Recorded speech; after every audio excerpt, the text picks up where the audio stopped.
Hello, everybody, and welcome to this special QPS Talk Time. We're joined today with Dr. Ron Daniels, who's a founder and joint CEO of the UK Sepsis Trust, and he's also a senior lecturer in intensive care medicine. And we're joined with Dr. Michael O'Dwyer, who's the clinical lead for sepsis in Ireland. Thank you both, and welcome to QPS Talk Time. Thank you to Juanita and the broader team for the kind introduction and also for the opportunity to present to you here today. And I'm sorry I couldn't be there, but I'm going to talk to you about sepsis, severe infection, and antimicrobial resistance. And I've been asked to talk about lessons learned by UK Sepsis Trust. So we're going to have some clinical content. We're going to have some reflections, some, I hope, humility around what might have worked for us, what might not have worked, and how our messaging has had to change over the years. And I'm going to start with the acknowledgement that when we began this process back in 2006, when I developed Sepsis 6, we had to be almost evangelical around sepsis. Very few clinicians were able to define sepsis. Very few knew how to manage people with sepsis at that time. And so we had to shout from the rooftops, we need to look for sepsis, it's across all facets of clinical systems, and we need to treat people rapidly within an hour.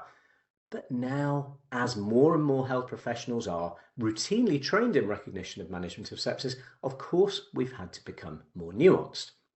And we've had to recognise that this is a spectrum of disease. There are some people like Craig who were relatively well, typically, a few hours previously. They may have sepsis consequent on infection with something like pneumococcus, meningococcus, group A strep. And they develop a very rapidly progressive sepsis with threatened or actual multi-organ failure at presentation. And as you can see in this case, with the threat to the viability of digits and limbs. Now, I was talking to Craig's wife all the way through his acute illness. I don't think his outcome could have been any better, and that was partly because she was advocating for him, but partly because the clinicians treating him were doing exactly what I would have done. In a case like Craig's case, this is not about delivering antimicrobials within an hour. People presenting in this state need antimicrobials within minutes. They need the most appropriate moderately broad spectrum antimicrobial as well as any possible source control as quickly as possible. Others are much more nuanced, and in England, certainly over the last year or so, we've been hearing a lot about Martha's Rule following the tragic death of Martha Mills, who died as a young teenager. Now, her sepsis was more insidious in onset. She was an inpatient, she had suffered blunt trauma to her pancreas, and her sepsis developed several days later. And there were probably many opportunities to rescue Martha, which very sadly weren't taken. But the reality is she probably didn't need antibiotics within 1 hour. Following her first satisfaction of the technical definition of sepsis, we probably had a broader time period of a small number of hours in which to select a more appropriate and possibly narrower spectrum antimicrobial. So a first learning point is that this is a spectrum. People present very differently, and our messaging has to vary. More on that in a little while. Now, a reminder of the definition of sepsis for those who aren't operating clinically in this space routinely. It's a life-threatening condition arising when the body's response to infection causes organ damage. Now, this is the Merinoff definition, which was coined in New Jersey in 2010, and it's important for a couple of reasons. Firstly, we shouldn't describe sepsis as a serious infection to our patients and their families. It, of course, need not be. This is a dysregulated host response to infection. Conveniently, we say a sort of an immune system overreaction, but of course we know it's not as simple as that. This is a dysregulated immune system response. There's also activation of the coagulation system. But we have to strike a balance between the messaging we deliver to often junior non-specialist health professionals across all disciplines, the messaging we deliver to the media and our public, and the messaging we deliver to emergency medicine specialists, intensive care specialists, infectious diseases specialists. I think it's quite right, as another lesson learned and normal, that your messaging has to be tailored to the environment. And sepsis is, of course, now defined by organ damage. And what this means is that if we don't have a technical definition of sepsis, we just have infection, That can be anything from a benign self-limiting viral infection through to someone with threatened organ failure and perhaps a pneumonia that requires CPAP or NIV. So we can only exercise clinical judgment in that space of infection. Some of them will need hospitalization, some of them won't, some of them will need intravenous antimicrobials, others won't. Now, another lesson that we learn as we deliver public and health professional messaging is that we have to be conservative with our estimates. We know that the estimates for the prevalence of sepsis, the incidence of sepsis, the number of deaths from sepsis can be fairly arbitrary. There are huge variations, and I've seen incidences of sepsis estimated from between 60 per 100,000 population per year to 750 per 100,000 population per year, and the true number probably lies somewhere in the middle, but probably at least at the middle end of that spectrum. So these are data from the Institute for Health Metrics Evaluation over in North America, and these are the people who write the Global Burden of Disease report for the WHO. And they estimated in 2020 that sepsis affects 49 million people around the world, claiming 11 million lives, horrifically with half of those lives lost in resource-poor countries, predominantly among children under 5. And they provided us with tables which showed estimates of national incidence and mortality. And these tables have proved very useful. Now, the learning point here is that this study was replicated a couple of years later, and they increased the estimate. So they said now 13 million people die, but we've been quite hesitant at adopting the higher estimates because always, whenever you're delivering public and health professional messaging, there are people who are ready to challenge. So being conservative with estimates is quite important to us. Now, we can afford to be conservative because these quanta are, of course, enormous.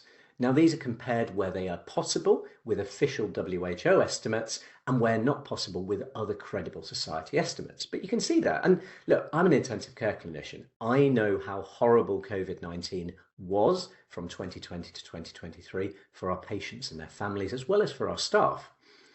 But COVID was estimated by Johns Hopkins University up until February 2023, when they stopped counting, to directly have claimed 6.8 million lives. Obviously, each one horrible and a tragedy, but sepsis claims 11 million lives every single year. Another learning point here is that we should not claim that every life lost to sepsis is avoidable. It is not, but many are with earlier recognition and optimal management. Now, from a public messaging perspective, there are some very useful things that we can issue forth. And this is Villa Park, the home of Aston Villa Football Club, who had a pretty good season at the time of recording last season. But at capacity, Villa Park holds 43,000 people, and that gives us some interesting context because breast cancer across the UK every year claims around 11,000 lives. Bowel cancer rather more, around 16,000 lives. And of course, it's right and proper that we continue to strive to improve outcomes from those conditions. Sepsis is estimated across the UK to claim 48,000 lives every year. Now, again, I come back to the need to have different messaging for different groups. And for a reader of a tabloid press, now, we will allow them to say this is more lives than breast cancer and bowel cancer and prostate cancer put together. And that is technically true. But of course, to an audience like yourselves, we will have to acknowledge that it's very typical for these conditions to coexist.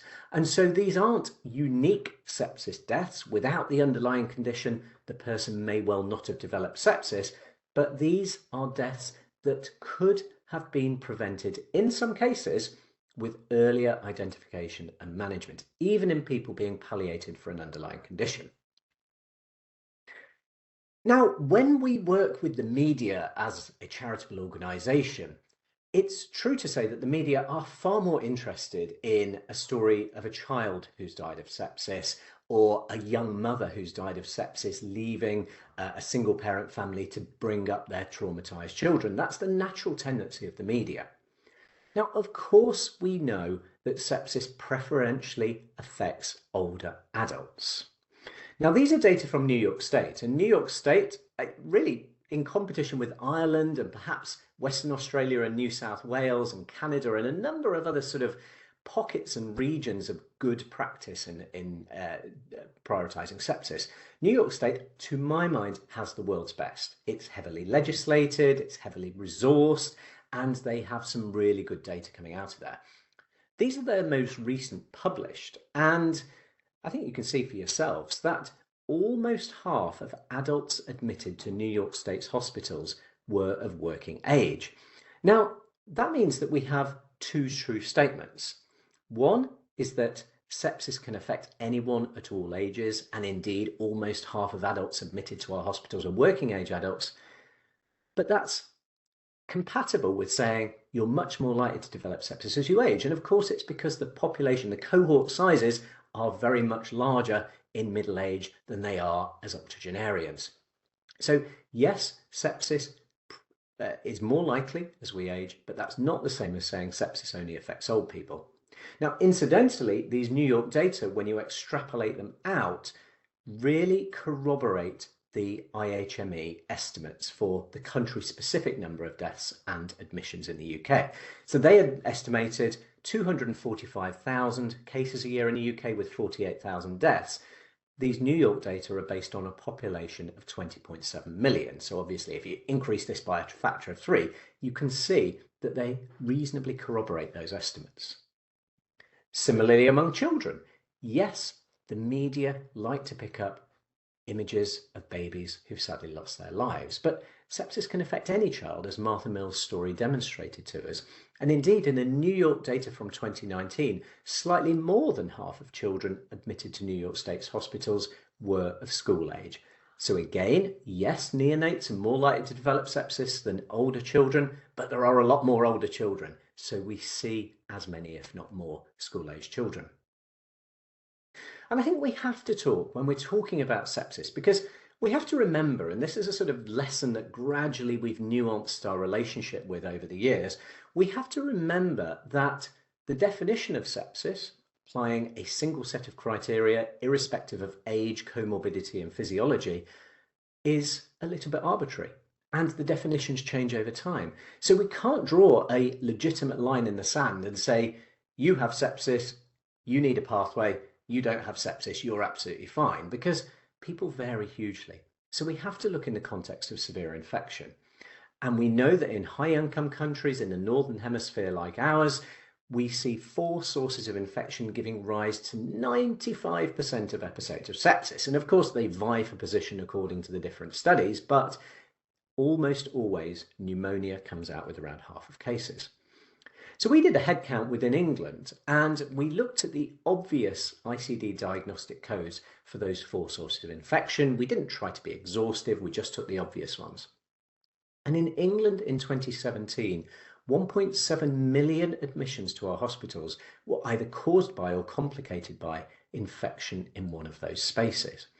So we have to consider this in the space of these are the people in whom we need to have a high index of suspicion for sepsis, of course, but also we have to think about antimicrobial stewardship and antimicrobial resistance. Because remember, these 1.7 million episodes were people with pneumonia, cellulitis, peritonitis, UTIs in hospital. They are all going to receive antimicrobials, almost always antibiotics. And I think we have to concede that antimicrobial resistance is a natural evolutionary consequence of our desire to mitigate harm from infection in humans. And we have to sort of reframe how we consider antimicrobial resistance. It's not that these people shouldn't be given antimicrobials, it's just that they need to be given the right antimicrobials in the context of more judicious use in primary and community care, as well as in animal husbandry. Now, we had a resolution adopted by the World Health Organization. This is from my Global Sepsis Alliance hat a few years ago in 2017. And when we had that resolution passed, the former Chief Medical Officer, Sir Liam Donaldson, wrote a foreword to one of our opinion pieces in one of the journals. And he said some very important clinical issues, some of them a matter of life and death, exist in a backwater inhabited by academics, professionals, and enthusiasts.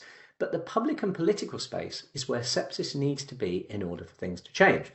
Now, this is where it can get tricky from a public messaging perspective.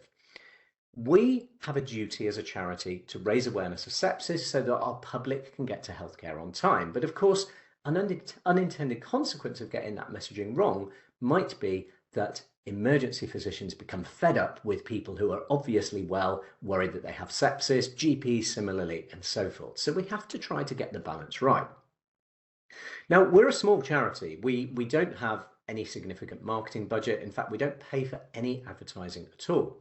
But we form relationships, and we have sepsis messaging on well over 70% of ambulances driving around England, and they're very visible, of course. They're on big, shouty, noisy yellow vans, and it's highly visible.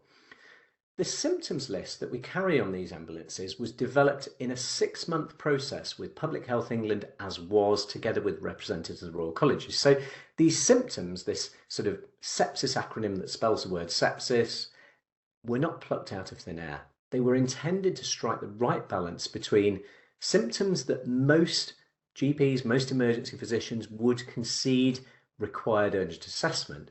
S for slurred speech or confusion, E for extreme pain in the muscles or joints, P for passing no urine in a day, and so forth. And safeguarding our public, but without the adverse consequence of flooding EDs with the worried well. And so far, it's been reasonably successful. We haven't had a lot of pushback on that message. In the non-clinical space, we have a softer call to action. If you're feeling very unwell, you're getting worse, not better, then it's important that you go to 111 online or make an appointment with your GP and just ask, could it be sepsis? So we don't include the symptoms in the non-clinical space. We have a softer call to action. We work with large organisations like this one, many retail organisations, commercial organisations like Amazon and Microsoft, and we just say to them, can you use your existing dissemination mechanism to get the message out there to as broad a group as possible? And we work with soap operas and television storylines. We place these really carefully, and it's really important to us that we work with, for example, Coronation Street have run a couple of sepsis stories and just might run one or two more later this year. And it's really important that we get the balance right there. We can't have inaccuracy. We can't have a storyline being unrealistic. We can't be seen to scaremonger. Now, many of you will know about this, but I think we have to talk about the message of survivorship. And I think we have to understand that this is really difficult to engage governments in. Yes, a lot of governments allocated a resource to long COVID a couple of years ago, and that's important.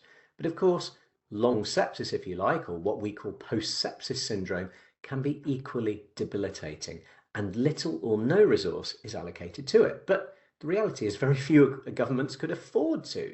This is probably around 80,000 people a year who've survived sepsis in the UK who need ongoing support. And, the quanta are almost unfathomable in terms of the cost of delivering rehabilitation to people.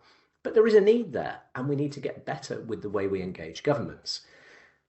We conservatively estimate that it's about 40% of survivors who suffer suffer dysfunction at 1 year in at least one of these three domains. Now, some of the American studies suggest it's as high as 70%, but of course you've got selection bias into those studies. So once again, we preach a relatively cautious message, but it's still a huge quantum. It's still tens of thousands of people every year in the UK who are a bit broken by sepsis. Now, there are economic and fiscal arguments you can make. This was a small Scandinavian study, but and it looked only at working age adults who were not within the final years of their working career and so wouldn't naturally retire.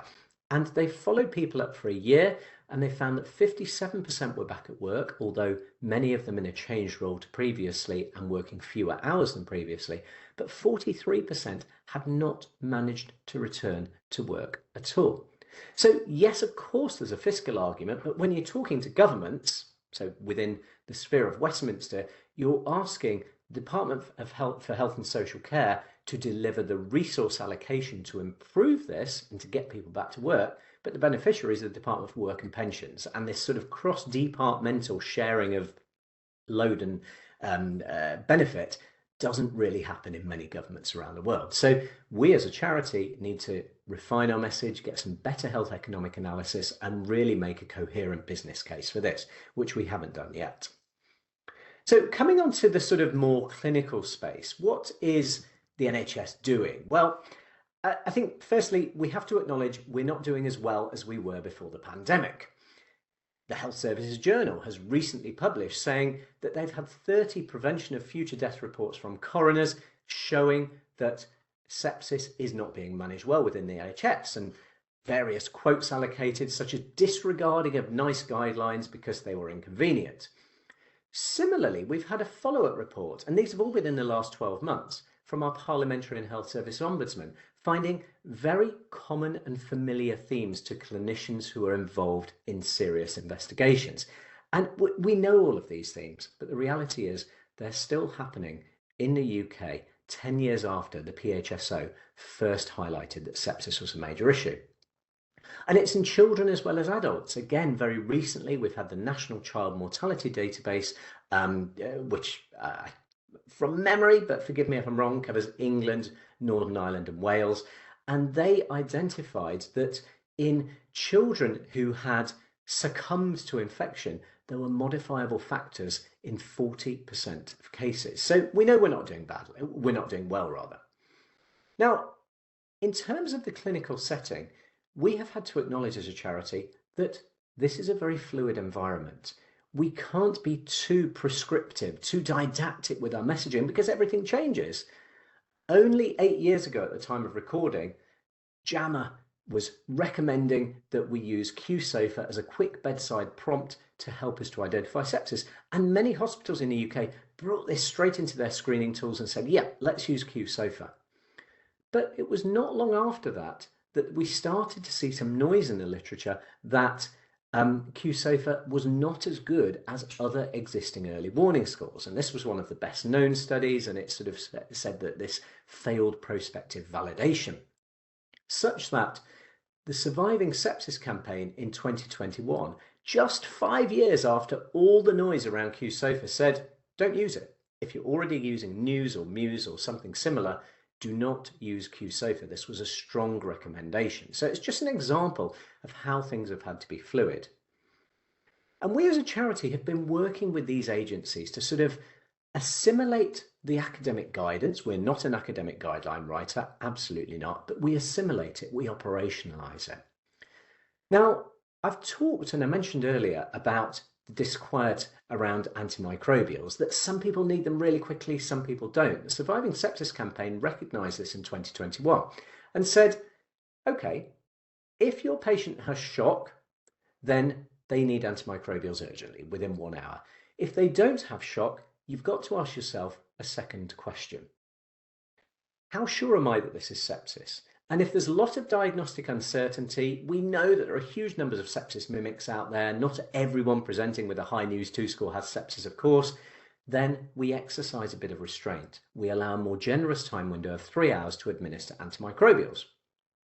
Now, certainly within England, Wales and Northern Ireland, and at the moment, SIGN in Scotland are not considering revising their guideline, we have now implemented changes. These changes happened to the NICE guideline on the 31st of January. And what NICE said is, we're not going to look at shock as the discriminator because News 2 is embedded across our healthcare systems. We're going to look at different thresholds of News 2. And there was evidence presented that there were a couple of inflection points. At a News 2 score of 7, mortality jumps up. At a News 2 score of 4, mortality jumps up. But they pragmatically chose a News 2 score of 5 as a cutoff because they didn't want to overburden people. And so we worked with NICE to develop screening tools. Now, the one I'm showing is just our hospital-based tool for adults who are not pregnant, but we have them on our website for people of all ages and people who are pregnant or non-pregnant, and whichever area of the healthcare system they're in. And the new NICE guideline for acute sectors for adults who are not pregnant now looks like this. So if the News 2 score is 7 or above, we get on and treat within 1 hour. If the News 2 score is 5 or 6, we allow this more generous time window of 3 hours. And of course, there are a bunch of criteria that you can see on your screen that allow health professionals to bump the patient up. You are empowered to act more quickly if you want to. You don't have to wait 3 hours if the News 2 score is only 5. So if you're worried, you can make the patient a red flag patient. Now, this is all very well and good, and you can see the sort of operationalization there, but I think we have to think about human factors with this. I think we have to think what might happen to someone who's triaged to 3 hours, because certainly in my hospital, it might then be that they're not reassessed until the post-take ward round, and I'm concerned that a 3 hour delay might become a 16-hour delay. The second thing is that as we've centralised laboratories, it's quite common I don't have any blood results back within 3 hours, let alone a full suite of blood results. So I think we have to understand the system integration challenges in using this 3 hour opportunity to make a tangible difference and improve antimicrobial stewardship. And the Sepsis 6 has changed over the years. This is what it now looks like. And again, this is a lesson learned. We've had to iterate. We can't be rigid. Step one used to say back in the day, give high flow oxygen. But these messages have all softened. As we've iterated the Sepsis 6, it has always added detail. It's always added process. It's very rare that someone will comment on one of our documents and say, just take that bit out. It's not important. Everyone wants to add things. So it now is still deliverable by very junior health professionals, but it's a broader set of tasks. It's not so snappy, but it is an effective package of care. Every tool we've ever produced has that variance word at the bottom there. That's where you write, I think this patient might have pancreatitis. I'm just waiting for some bloods before I give antibiotics. That's sensible medicine. And just to finish, I think we have to acknowledge that there are some barriers here. And again, these are learning points that have evolved over the 15, 20 years that I've been in this space. Now, it's not just our countries, of course, that are struggling. We asked European doctors across 6 countries, northern, southern, eastern, and so forth, how well they felt we managed sepsis and what the barriers were to delivering better sepsis care. And in every case, they said, we're too busy. We've got too few staff. It's not just us. And this allowed us to issue forth warnings to the media. But I think the biggest lesson learned of all was that you can be too successful.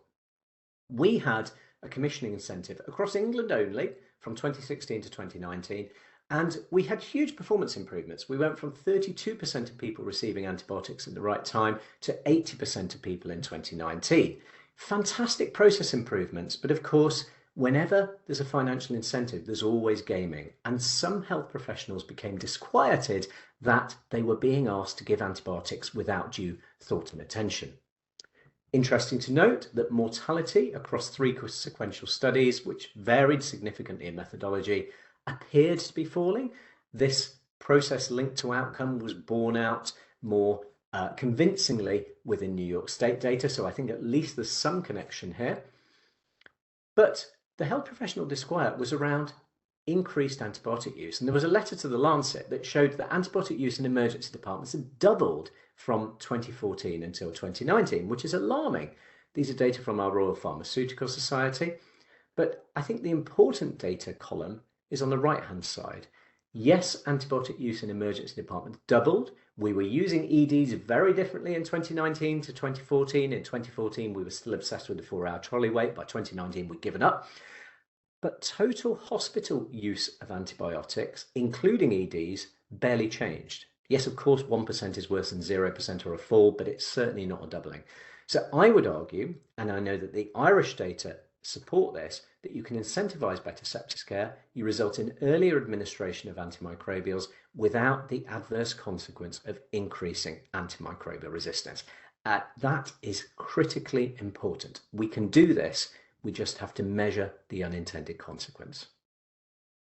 So that's everything that I wanted to say around our journey, encapsulated in 25 minutes or so, together with how things have changed over time.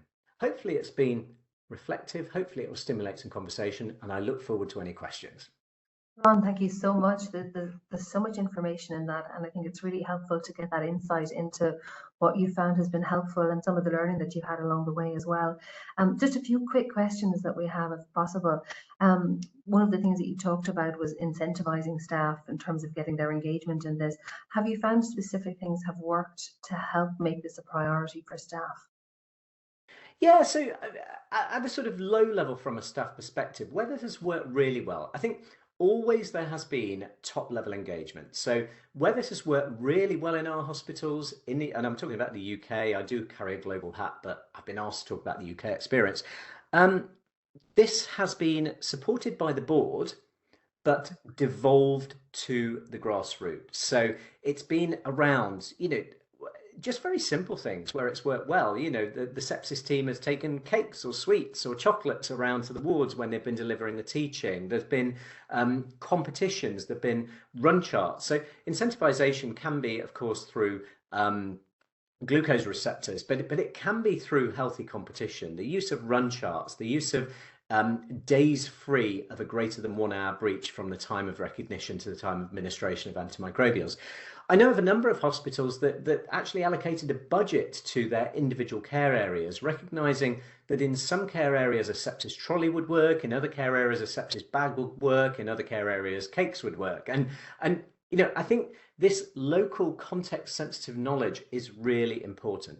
And then at a top level, from a government perspective, I think the real lesson learned is that if we try to keep things too simple with too few metrics, it becomes a real minefield for people delivering the wrong thing. And again, we were aware of some hospitals with the sequin that were ED staff were told to give PIP-TAS to everyone who had a News 2 score of 5 unless they were a trauma patient. And clearly that's terrible medicine. And obviously health professionals are going to be upset by that because they're compromising their beliefs.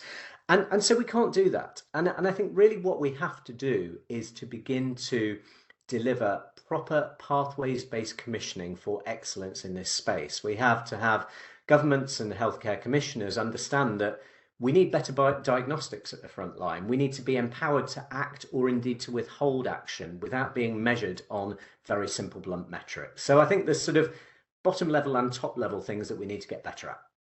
Yeah, it's really interesting, and it ties in with the quality improvement methodology here. We talk about ownership at local level, but having that minimum specification that's applied maybe nationally. And for anybody that's interested, if you're interested in those run charts and you're wondering how do you go about it, we do have a new QPS improvement toolkit that's available for staff here as well that might be interested in that space and what they can do. Something else that struck me was you talked about, in particular with children, and in 40% of those serious cases, they were able to identify that there was something that could have been modified, an action that could have been taken. Was there any trend in terms of actions that were sort of coming up in a significant number of those cases? Yeah, there were.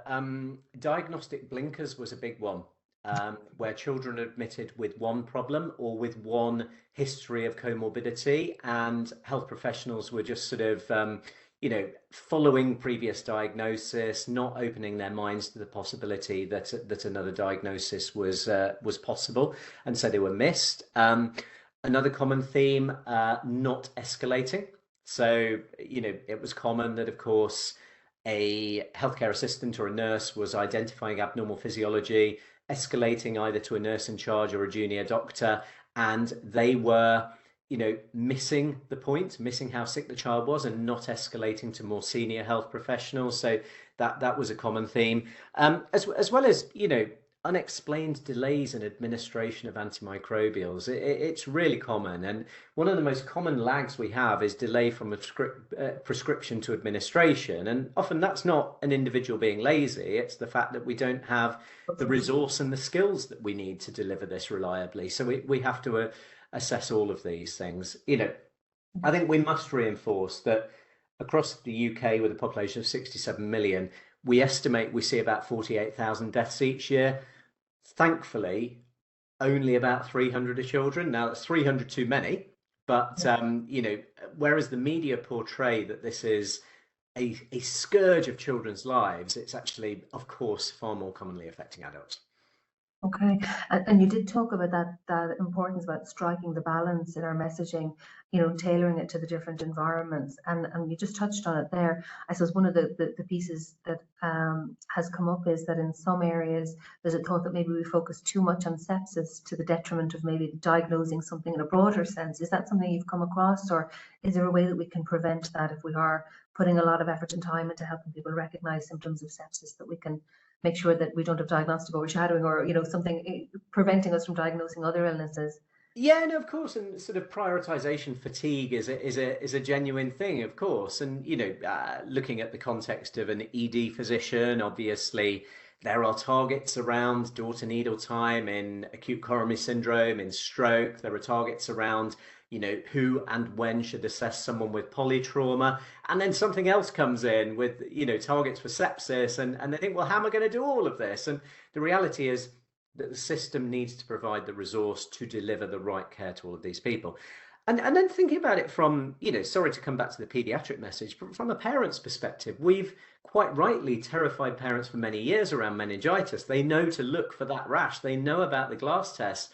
But we know that, far more children suffer harm from pneumonia than do from meningitis. And so to a degree, it's just about rebalancing that message. But of course, and this sounds a bit of a cop out, but I run an advocacy organisation in the UK, Sepsis Trust. It's my job to raise awareness of sepsis. It's not my job to ensure that my colleagues in stroke, trauma, diabetes, asthma, and so forth are equally skilled at raising their noise. It's down to all advocacy organisations to lobby, put pressure. And then it's down to the governments to ensure that resources are allocated to deliver the right care to everyone who merits it. There shouldn't be one thing versus another.